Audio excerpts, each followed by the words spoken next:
Today I want to talk about 3 things that I think you need to consider if you're thinking about starting a tropical style garden or planting a new bed up or getting a new plant or anything like that.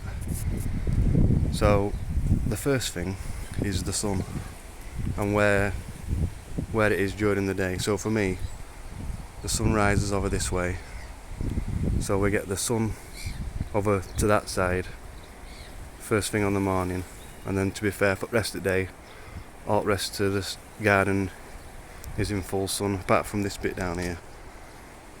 So this is shaded by the house for till about 6 o'clock at night. So this is where I've got all my ferns and hostas and fatsias.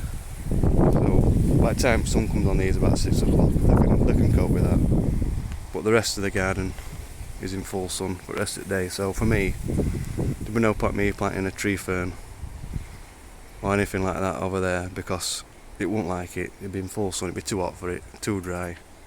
So you've got to think about where you're putting stuff, where the sun is, where you're putting stuff, and as well where you want to put your seating area. So for me, put the fire pit down here. It's mostly shady, get that evening sun, so that's good for that. So the other seating areas at the full sun part of the garden, but I grow the climbers up the side, give some shade, and then I've got the roof on as well, so that gives me shade, because personally I'd rather sit in the shade, have the heat of the sun but sit in the shade.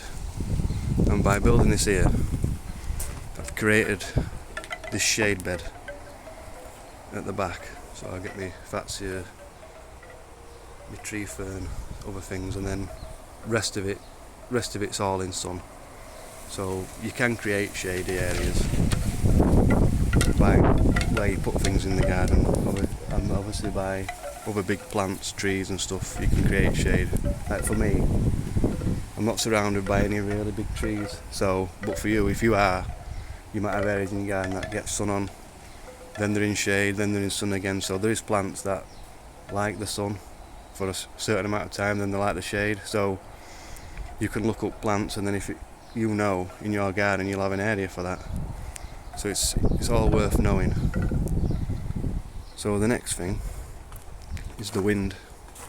So for me, the prevailing wind comes from this way, but the worst wind comes from that way in between the two houses.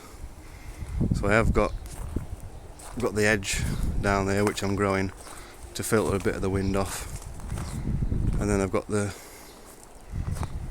grass, pampas grass, which can take the wind and it sort of like filters it out for the rest of the garden.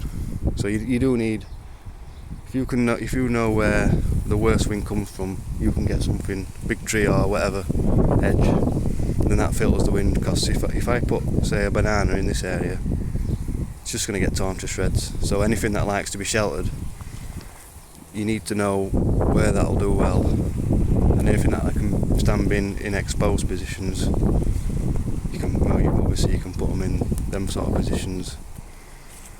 So it is worth knowing, because as well, the worst thing about the wind is when you get the wind in the winter, and it's that cold wind, and that can, even an hardy plant, it can really damage an hardy plant and even kill it. So it's worth knowing and avoiding tender sort of plants, anything that gets easily damaged, keep them out of the wind. Right, and the third thing is the soil. It's just about knowing what soil you've got. So for me, I'm on sandstone here, so my soil is really well drained, it's really stony, all these stones in it, which for some plants is great, but obviously others, bananas and stuff, they prefer a better soil.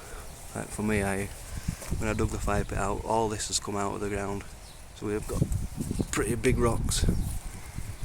So obviously that makes the soil really well drained for me. So big plants, if I do a bit of research on a plant and it says it likes well drained soil, then I know that's going to do well here.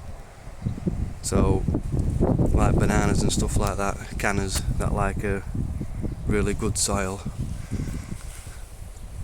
I still get them, but not so many, and then I try to put loads of compost down, because getting compost down, manure, soil improver, it will help hold the soil, hold the water and the nutrients, because all that just drains straight through for me.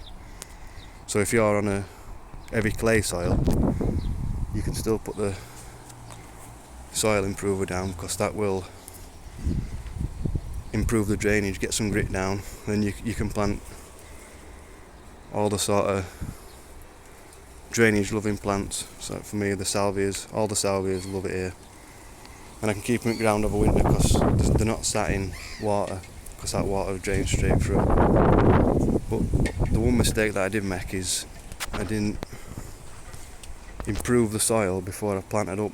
If you've got a bed that you've just done, you're best off getting the manure down, compost, getting it all dug in before you plant, and then they're going into good soil then.